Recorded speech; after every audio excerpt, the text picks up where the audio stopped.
we've had a little go, just basically to clean the mould boards up, but as we can see, the points are starting to clean up a little bit clean there, a little bit on the bottom edge. But what I do need to do is take these bolt heads down, because obviously trash is getting stuck on there and it's making the board carry.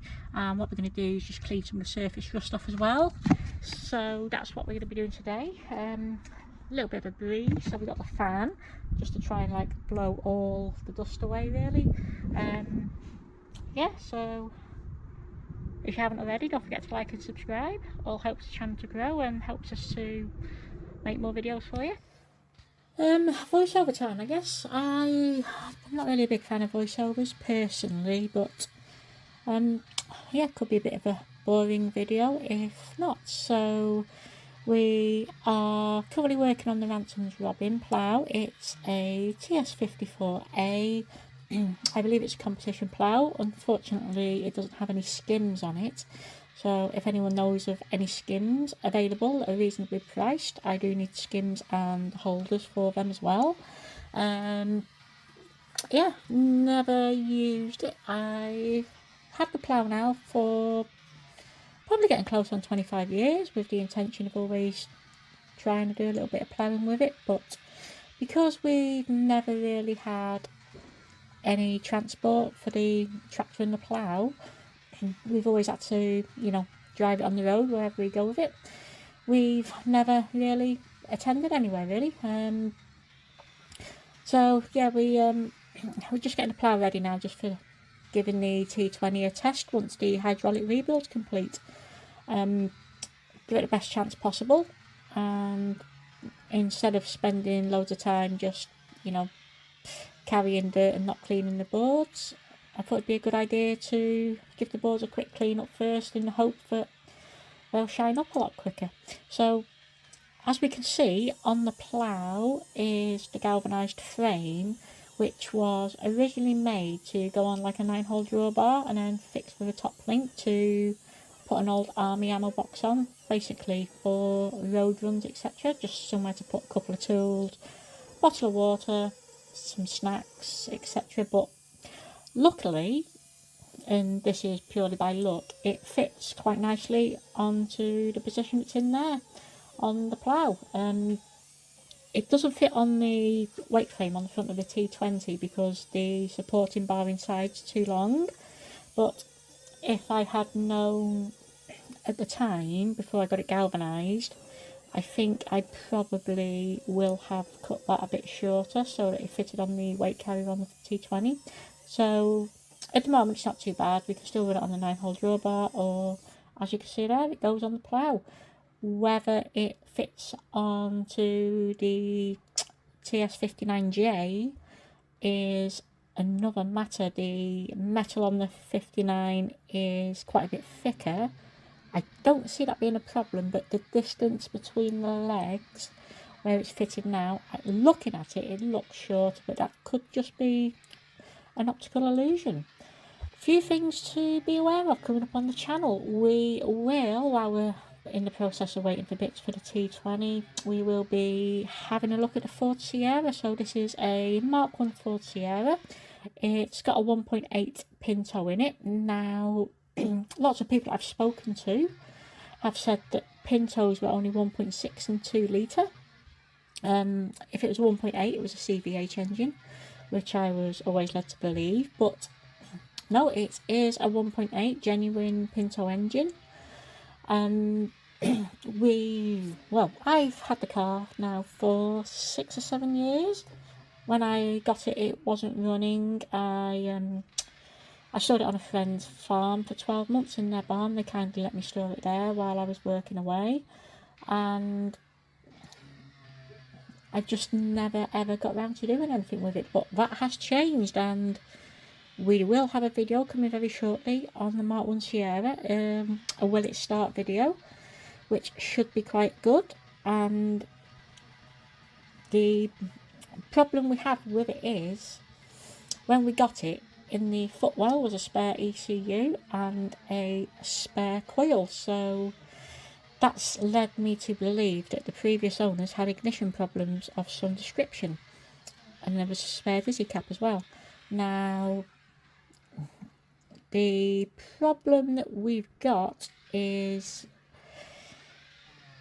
when them cars were new and when they were actively in use by people, and you know, every other person had one kind of thing, the old jelly moulders they were famously known as, all them people from the garages now, they've all retired, and it's been so long since anyone's worked on them in like a professional capacity.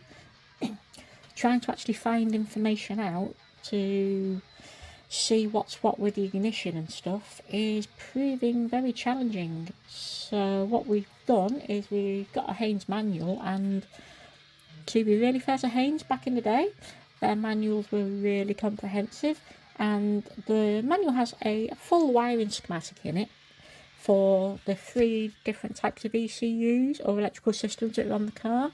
So the 1.6 has a ignition amplifier module, whereas the 1.8 and the 2 litre do not. Now,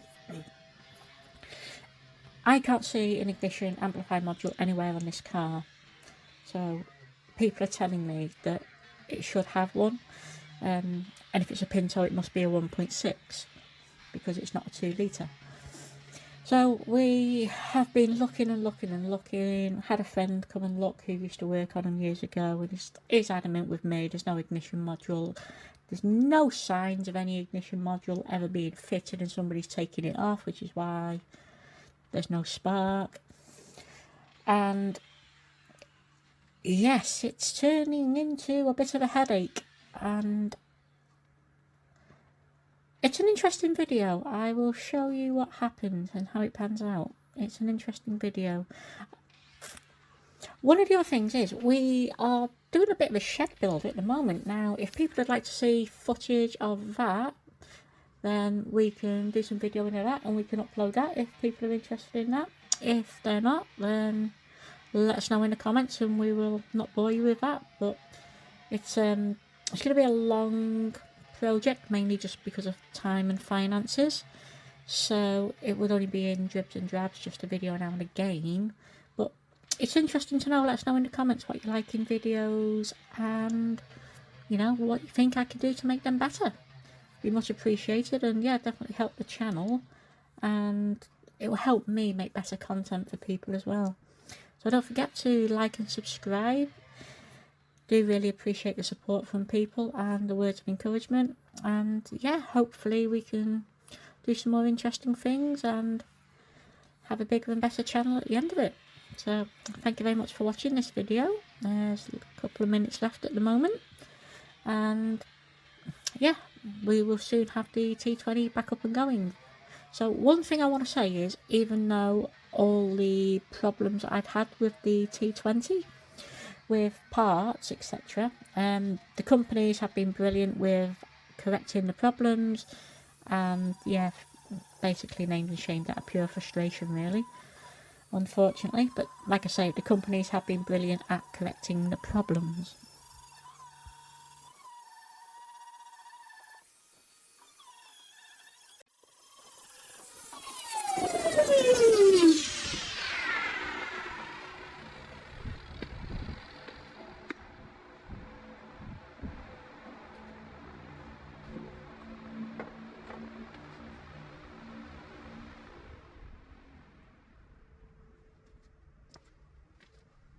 Right, oh, there we go.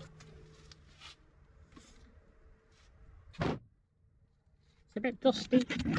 You probably can't see a lot now. Anyway, so although they're not really shiny, all the surface rust has now gone, and this is just, it's a lot smoother. It's still got pitting on it. There's not really a lot I can do about that. It's not worth attacking it with the grinder to try and grind all this pitting out, but now it's as it is, and with these not collecting trash, it shouldn't carry material anymore. Now the field that I was doing the testing on is really like really nice soil, so it's quite loose, because it's moist and it's loose, it's tacky and sticky, so it carries a lot. If it was dry clay, I'd probably have problems getting in, but I do believe it would actually not stick to the boards as much as where I actually do in my testing at the moment. So that's done for this one.